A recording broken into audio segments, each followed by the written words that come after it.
Now, unless you've found yourself perpetually asleep for about the past 18 months, it won't have escaped your notice that Britain is leaving the European Union. Just to clarify, because I did do this talk about a month ago now and somebody still wasn't sure on the term Brexit. Brexit simply is an abbreviation of the British exit from the European Union. So that's what Brexit is all about, in case anybody was in any doubt. Now, it was quite an historic day, wasn't it? I don't know whether anybody else saw the things that happened on the 23rd of June 2016. But it is being hailed as one of the biggest shocks in modern history. I'm not sure if anybody in the audience today witnessed the drama of the evening unfolding as the votes came in. Myself and a number of other friends were watching to see what would happen. Gibraltar was the first area in which the votes came in, with just 20,000 people voting, and there was a resounding 96% for remaining in Europe from Gibraltar to begin with. And at that stage in the evening, Nigel Farage was sounding very despondent and seemed resigned to the fact that Britain would be staying in Europe. But by 6 o'clock the following morning, the unbelievable had happened. 51.9% of the British public had voted for Brexit, and to quote David Dimbleby at the time, an earthquake just happened. And for those of us that have got any knowledge of the Bible and Bible prophecy, will resonate with us that phrase, an earthquake just happened, said David Dimbleby.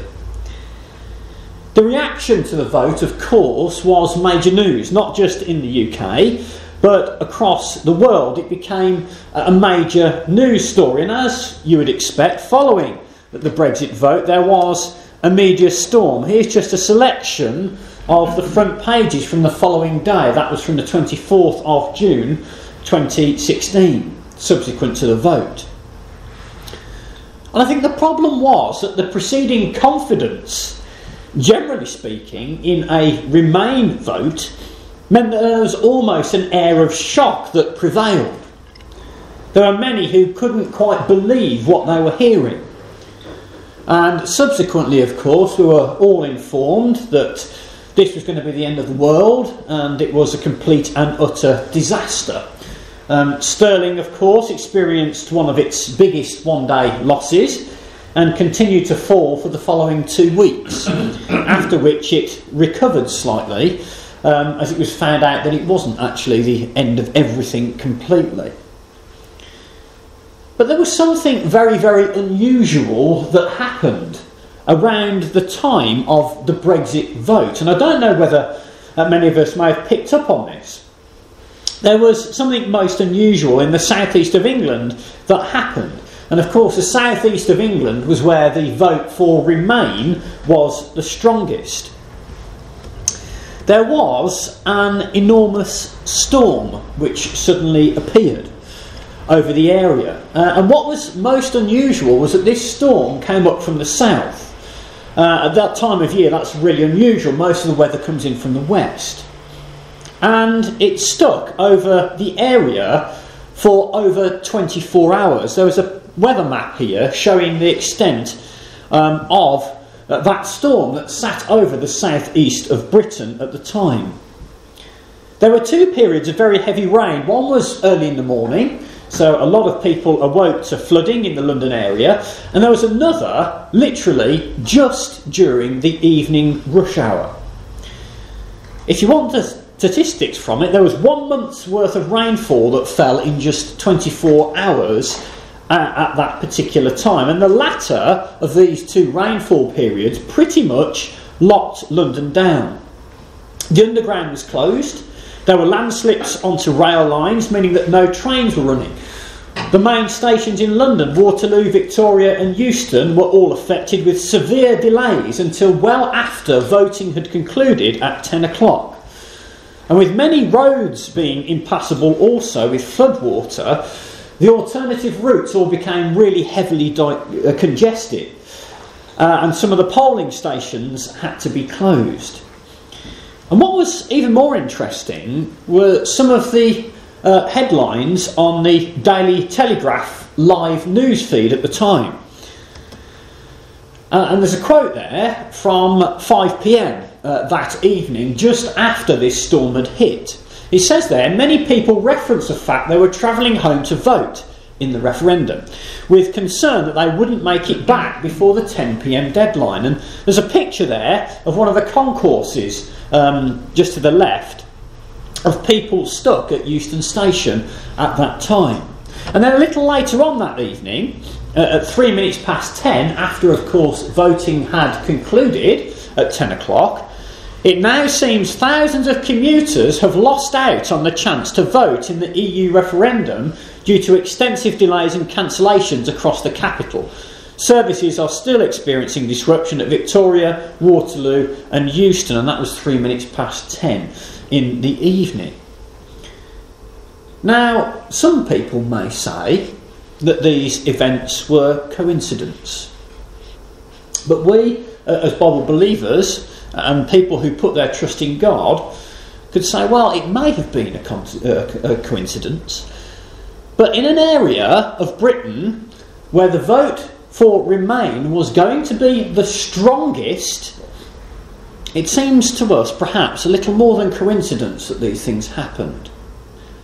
Potentially this could be the hand of God here having an impact on the outcome of this referendum.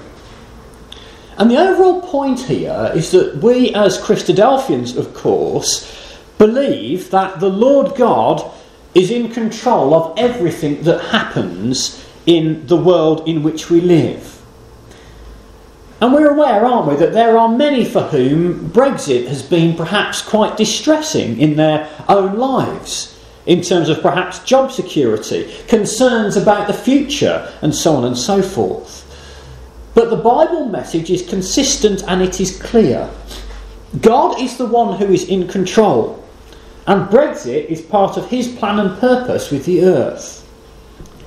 Mankind like to think he's in control of his own destiny, and democracy is often heralded as the bastion of modern day society.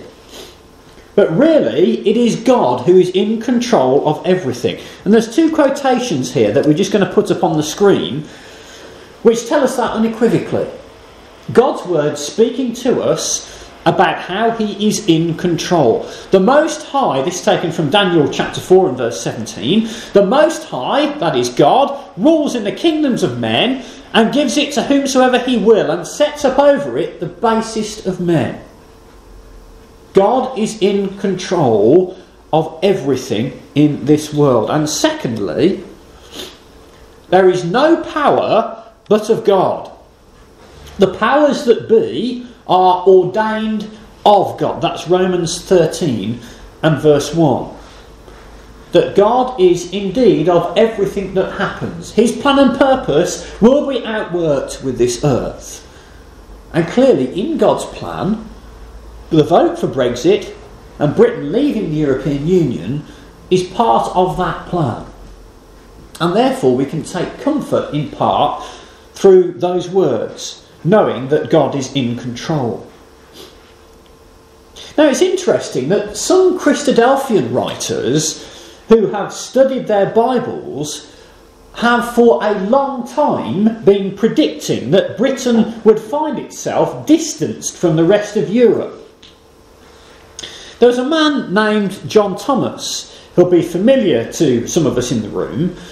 Many see him as almost the founder of Christadelphians in the mid-1800s. And at that time he wrote a book called Elpis Israel.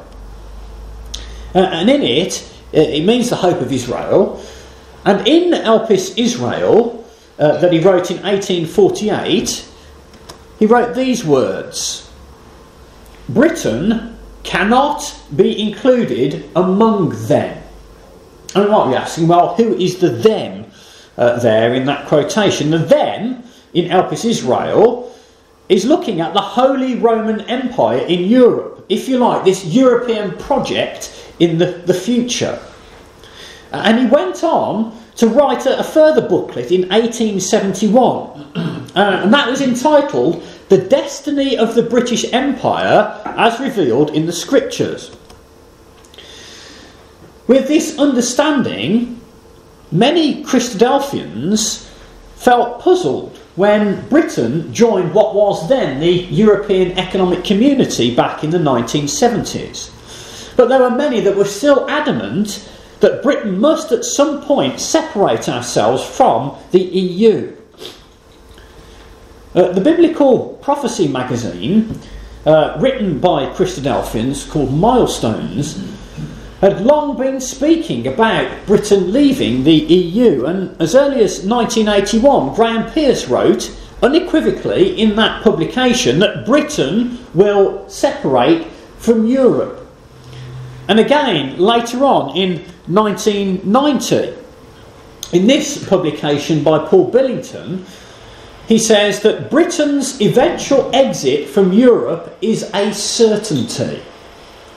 Now, just from the outset, we just want to say really that this doesn't prove anything, does it? That some Christadelphians have made these predictions. But it gives us an insight into what understanding of Bible prophecy can lead people to assert in their own lives. So, what then was the biblical foundation that caused these people to be so certain in their convictions that Britain would come out of the European Union? Well, it's based actually on the prophecy, part of which we had read by way of introduction this afternoon, the prophecy of Ezekiel chapter 38. And we've seen, haven't we, in that chapter, that there was a lot of things happening. There were many ancient names recorded there, and what seemed to be strange events taking place centred on the land of Israel. And you'll notice that this prophecy is taking place at a time when Israel has been regathered into a land, as it says there. Now, come with me, if you've got a Bible in front of you, let's open it up to Ezekiel chapter 38, and let's consider together verses 8 and verse 12, to set the context here as to what is happening. So there's this great set of nations then here in Ezekiel 38 that are setting themselves to come down and to invade the land of Israel. And here, in chapter 38 and verse 8, we read these words: "After many years you will be visited. In the latter years you will come into the land of those brought back from the sword and gathered from many people on the mountains of Israel, which had long been desolate. They were brought out of the nations, and now all of them dwell safely." In case there's any doubt, verse 12, "These nations come to take plunder and to take booty, to stretch out your hand against the waste places that are again inhabited, and against a people, the Jews, gathered from the nations, who have acquired livestock and goods, who dwell in the midst of the land." So that, therefore, sets the time frame for this prophecy. This prophecy is taking place after the nation of Israel has been regathered into its land. And that took place in 1948. We know that this year, of course, is the 100th year since the Balfour Declaration that paved the way for a Jewish state to be set up in the land of Israel. In fact, it's had its anniversary only very recently. And next year is 70 years since Israel have been back in their land. 1948 was the year. So the events that are depicted here in Ezekiel chapter 38 are post this era and haven't as yet happened. We are looking at things now which are still future. And we see here, don't we, in this chapter, depicted a controversy on the mountains of Israel. And if we know anything about Israel, we know that one of the disputed territories there is, of course, the Golan Heights. And what we have here in Ezekiel 38 depicted is a northern force. In verse 15, then you will come from your place out of the far north, you and many peoples with you, all of them riding on horses, a great company and a mighty army. This great army then, coming down from the north, sweeping down against Israel, and we'll deal with this a little later on in detail, against Israel to fight with them. But now just look at the force which opposes them. So we've got Israel, we've got a northern invader coming down, and there is a southern host which opposes this northern invasion. Ezekiel 38 and verse 13. We have listed here some nations in a confederacy that stand against what is termed the king of the north. And here it says, verse 13, Sheba, Dedan, and the merchants of Tarshish and their young lions will say to you, have you come to take plunder? Have you gathered your army to take away booty, to carry away silver and gold, to take away livestock and goods, to take great plunder? Now, when we begin to look in some detail here at the nations that are involved in those historical names that are recorded, we begin to see that the invading force from the north is made up mainly of European nations alongside Russia. The power standing against them from the south is listed there as Sheba and Dedan, and those are areas on the Arabian Peninsula. And then it says Tarshish and the young lions with them. And it is this Tarshish that we are particularly interested in this afternoon, because we can argue that Britain fits the model of Tarshish, of biblical Tarshish, really quite well. And you'll note essentially here, right from the beginning, that whoever Tarshish is on the opposing side in this conflict. The opposing side to this northern force made up of European and Russian nations. So let's begin then to dig a little bit, and let's ask ourselves the question, how do we know, and is it reasonable to conclude that Britain could be this biblical Tarshish? Well, the name is an ancient name, the name Tarshish, recorded, of course, before the name of Britain was coined. So how can we, if at all, connect Britain to this biblical Tarshish? Well, we have to look, don't we, for what we could term biblical clues. You see, in God's Word, the Bible, there are 24 references to this nation of Tarshish in the Bible. And they differ in the nature of how they are recorded. Some of them are historical in nature, and they're grouped into three main time periods, as we shall see. So the references then to Tarshish in the Bible, we see that firstly, in terms of the historical context of this nation, we see it used as in terms of the ancient names 4 times. We see the name used on 7 occasions during the time of the kings of Israel, which is recorded in the Bible.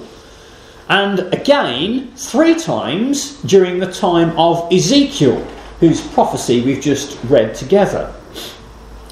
The remainder of the references to this nation in the Bible are prophetical in nature, and again they're grouped into 3 main time periods. We can see there firstly in the prophetical uses, they used 4 times the name Tarshish in the prophecy of Tyre, once in reference to what is known as the latter days, the time just before the Bible tells us that Lord Jesus Christ will return, And it's used 5 times in prophecies of what the Bible terms the kingdom age, or prophecies of the kingdom to come, which is what the Bible depicts as the return of the Lord Jesus Christ and the establishment of God's kingdom on the earth. So that's how they're used in the Bible. We're not going to look at all of them this afternoon, because I think we'll all be falling asleep by the end of a look at all of them. But what we're going to do is we're going to cherry pick just a few for us to consider this afternoon, and I can give you some of the other references if you want to have a look at the rest of them in some detail. So let's consider some of the clues that are given in God's word regarding this nation of Tarshish. And we're going to build up these clues, and then we'll ask the question, is it logical and is it reasonable for us to link Britain to this biblical Tarshish by the end of this afternoon?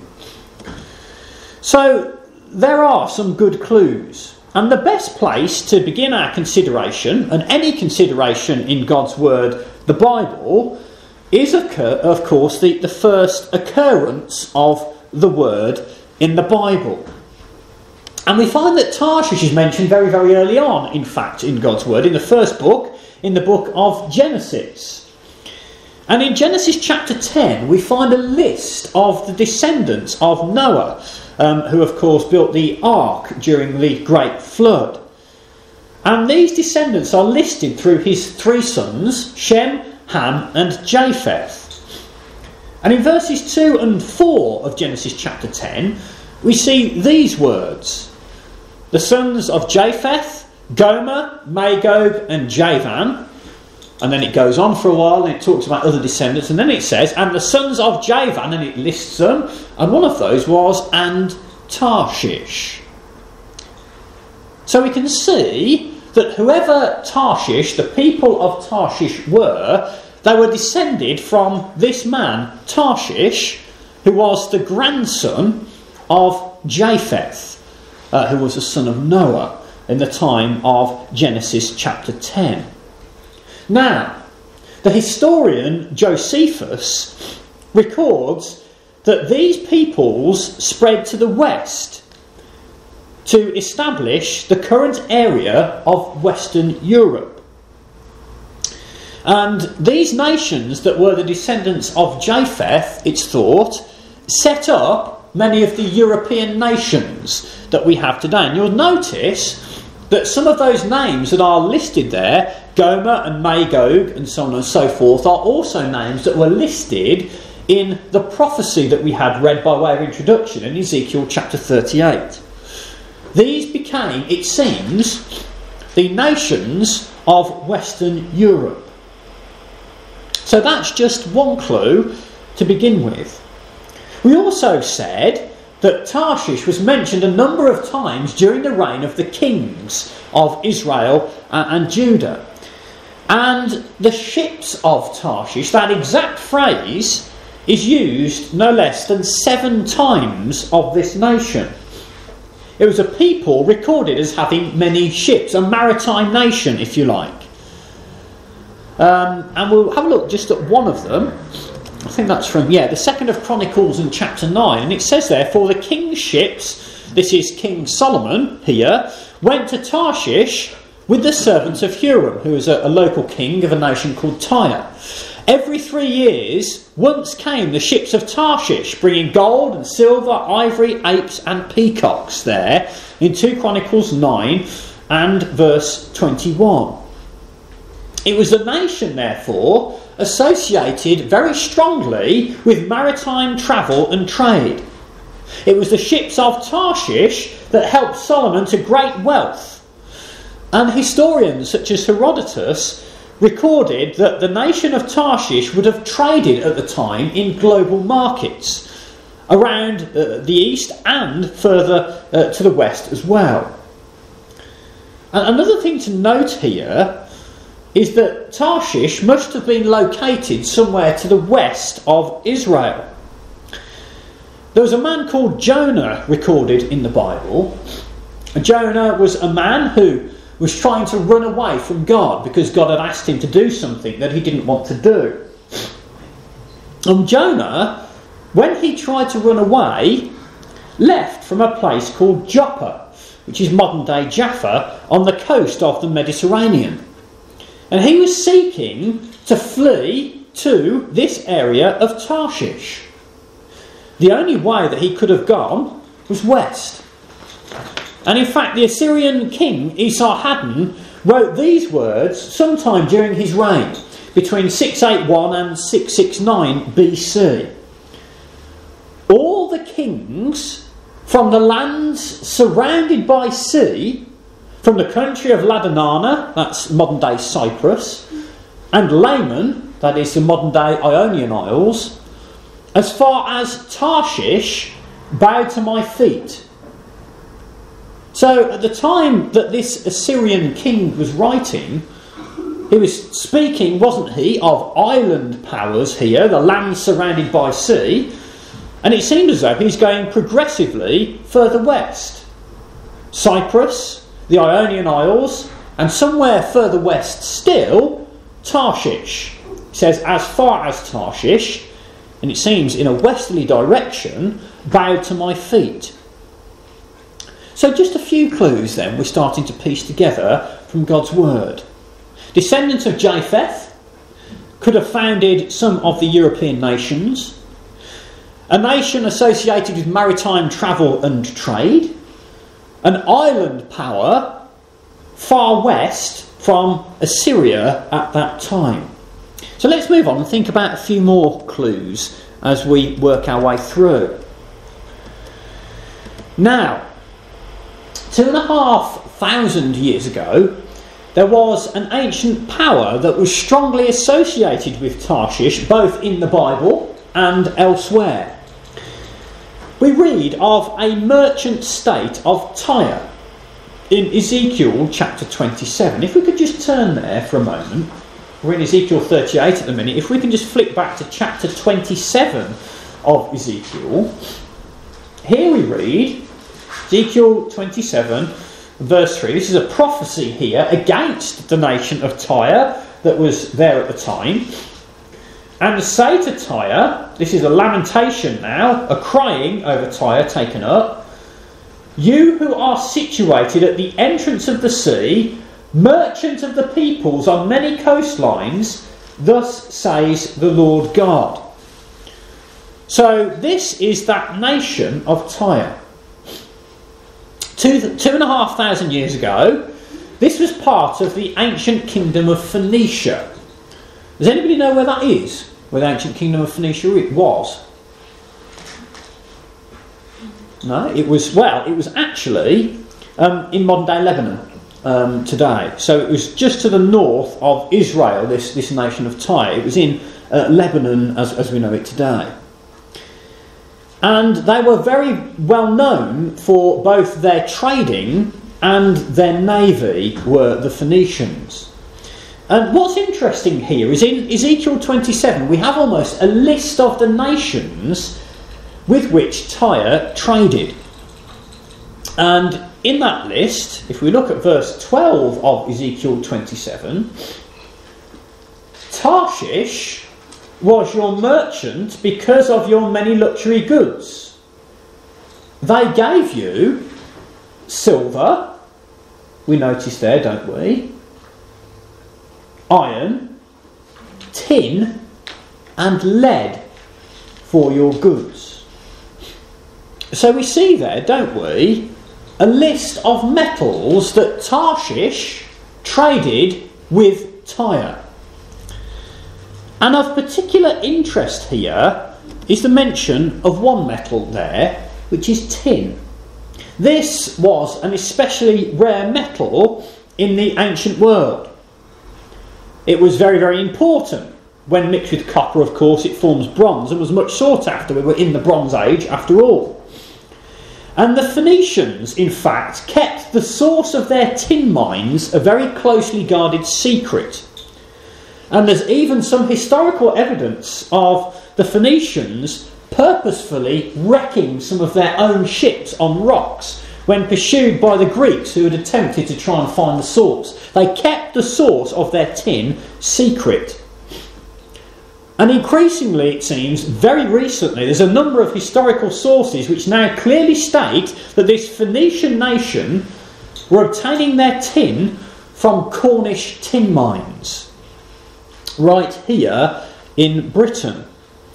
In 2010, a Bronze Age shipwreck was found off the coast of Salcombe in Devon, and when divers went down to investigate, they found on board a large number of tin ingots, providing, and I quote, the first evidence of a proper tin trade between Britain and the East in the Bronze Ages.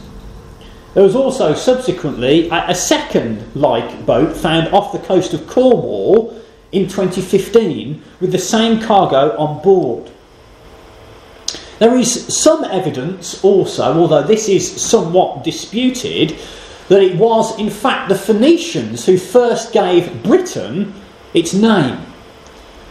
Baratanak, the land of tin, was the name that was given to our shores because of the presence of this tin which they traded with.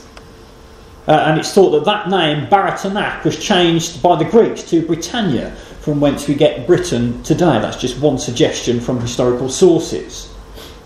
But this link between Tarshish and Tyre, in fact, becomes much stronger when we read the incidences recorded in Isaiah and chapter 23.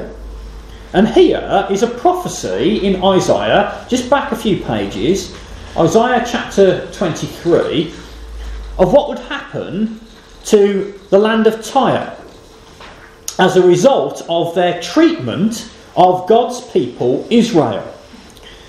In Isaiah 23 and verse 1, we read these words. Isaiah 23 verse 1. The burden against Tyre. Wail, you ships of Tarshish, for it is laid waste. So there is no house, no harbour. From the land of Cyprus it is revealed to them. And then it goes on, and then look at verse 11. He stretched out his hand over the sea. He shook the kingdoms. The Lord has given a commandment against Canaan to destroy its strongholds. And he said, you will rejoice no more, O ye oppressed virgins, daughter of Zion. Arise, cross over to Cyprus. There also you will have no rest. And verse 14, wail, you ships of Tarshish, for your strength is laid waste.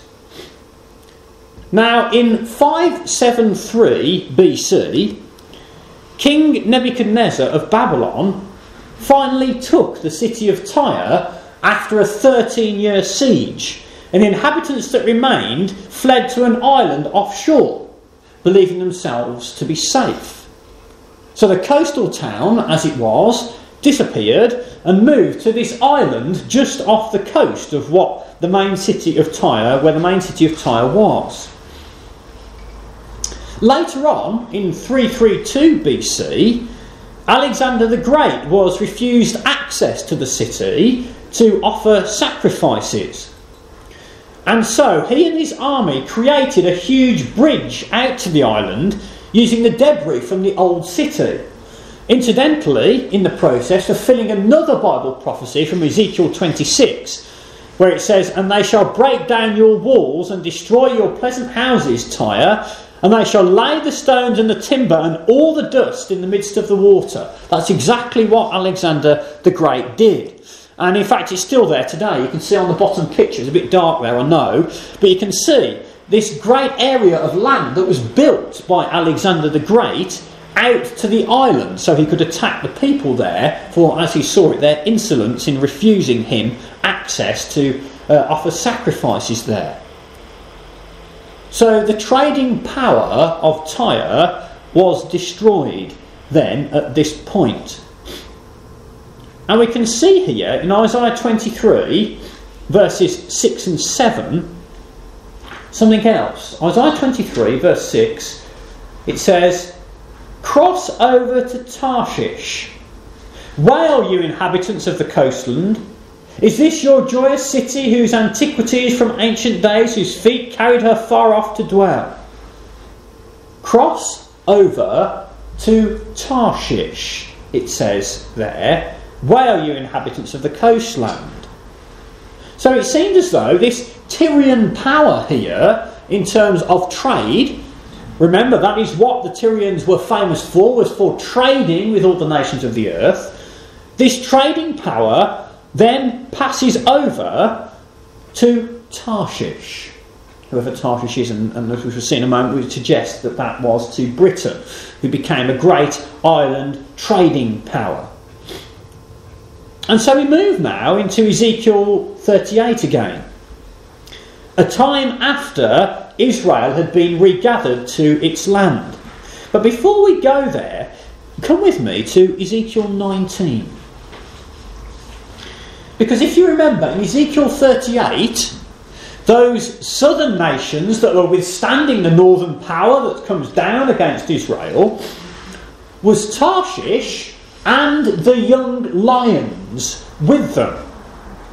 Now that's an interesting phrase. There is clearly Tarshish has got some young lions associated with it.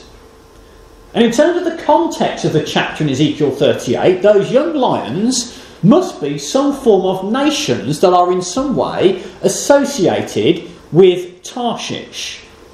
Now just look at this. This is interesting. Ezekiel 19 and verse 1. And this context here is to do with the land of Israel. But you shall see why there's a context when we read it through. Moreover, Ezekiel 19 verse 1, take up a lamentation for the princes of Israel, and say, what is your mother? A lioness. She lay down among the lions. Among the young lions, she nourished her cubs. And she brought up one of her cubs, and he became a young lion, and learned to catch the prey, and he devoured men. Interesting context here that this comes into in Ezekiel chapter 19. What we have a picture of here is almost a colonial power with politically independent offspring. You see, the mother here was the lioness, and rather than just being on her own, she lay down among the lions and she nourished her cubs. She had cubs. And then she brought up one of her cubs, and he became a young lion, and he learned to catch the prey. Independent offspring. And when we can apply that to this idea of Tarshish and the young lions thereof, we see, don't we, a picture, quite powerfully perhaps, of the Commonwealth.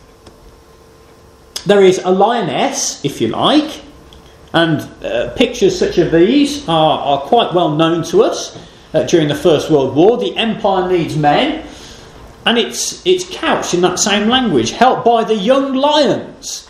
The old lion, that is Britain, defies his foes. I think we're probably all well aware of that poster.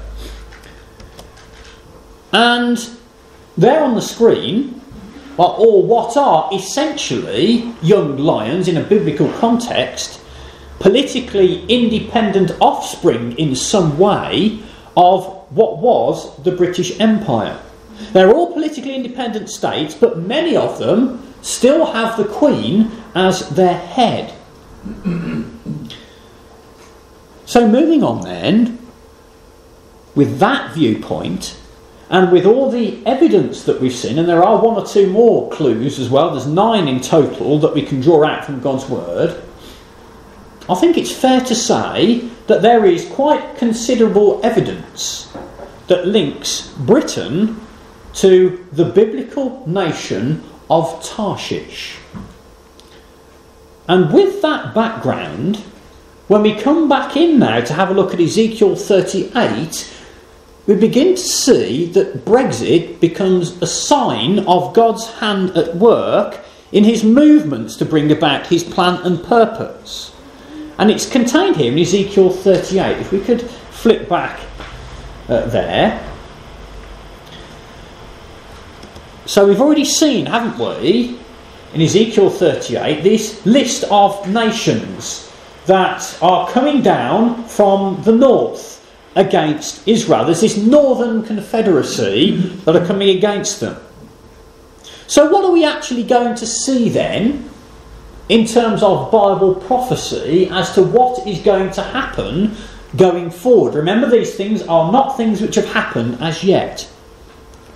What we're going to see, based on this map, which is a map which places all of those ancient names into where we think the descendants now live, all of those nations, those European nations and Russia, are going to come down from the north into Israel. And to summarise what's going to happen, according to Bible prophecy, 2/3 of all Israel are going to be destroyed by this northern confederacy. This is what we can expect to see according to Bible prophecy. Half of all the inhabitants of Jerusalem will be taken into captivity, according to a prophecy in Zechariah chapter 10. There will be an almighty upheaval in that area. We will see then Tarshish and the young lions standing against that northern confederacy. Britain and some of its allies at the time. And then the Lord Jesus Christ, the Bible tells us, will return. The Mount of Olives will split into two. There will be an almighty earthquake. And the Lord Jesus Christ, with those people who have in their lives chosen to serve him and to seek to try and do those things which are asked of them by the Lord God in the Bible, those termed the saints in Bible terms, will come and will fight against that northern host and will liberate Israel at that time. These are incredible things, aren't they, my dear friends? Of which Brexit, separating Britain from the European nations in one way or another, seems to be part of God's plan and purpose. Because as we've said, according to Ezekiel 38, if we take the biblical Tarshish to be Britain, they will be on the separate side to the rest of Europe during the time of this great upheaval just prior to the return of the Lord Jesus Christ, which is our hope. So as we've said throughout this afternoon, God's plan and purpose will be fulfilled. God's plan and purpose is to fill the earth with the knowledge of his glory. And as the Bible says, as the waters cover the sea. As the waters cover the sea, so the world will be filled with the knowledge of the glory of God. There's not one part of the sea, is there, that's not covered by waters. That's what they are by definition. And therefore, God's plan is that the whole earth will know of his glory and his plan and purpose. And he will achieve this through what is styled in the Bible as the kingdom of God on earth. And this will be brought about by the return of the Lord Jesus Christ to the earth. And there's a passage there on the screen from Luke 21, which talks there of the return of the Lord Jesus Christ. And they shall see the Son of Man coming in a cloud with power and great glory. He's going to return to this earth. And through him, there will be a kingdom established on earth, a righteous kingdom for 1,000 years, reigned over by the Lord Jesus Christ, before God himself descends at the end of that millennium to dwell with mankind. And people often ask, what will that time be like when the Lord Jesus Christ returns? Well, if you could turn with me to our last reference, just to Revelation chapter 21. This is, of course, the penultimate chapter of the Bible. Revelation chapter 21. And this is some idea of what it's going to be like in God's kingdom. Revelation chapter 21 and verse 1. Now I saw a new heaven and a new earth. For the first heaven and the first earth had passed away, and also there was no more sea. Then I, John, saw the holy city, New Jerusalem, coming down out of heaven from God, prepared as a bride, adorned for her husband. This is the end now of that millennial reign of the Lord Jesus Christ. And I heard a loud voice from heaven saying, Behold, the tabernacle of God is with men, and he will dwell with them, and they shall be his people, and he shall be their God. And God, verse 4, shall wipe away every tear from their eyes. There shall be no more death, nor sorrow, nor crying. There shall be no more pain, for the former things have passed away. Then he who sat on the throne said, Behold, I make all things new.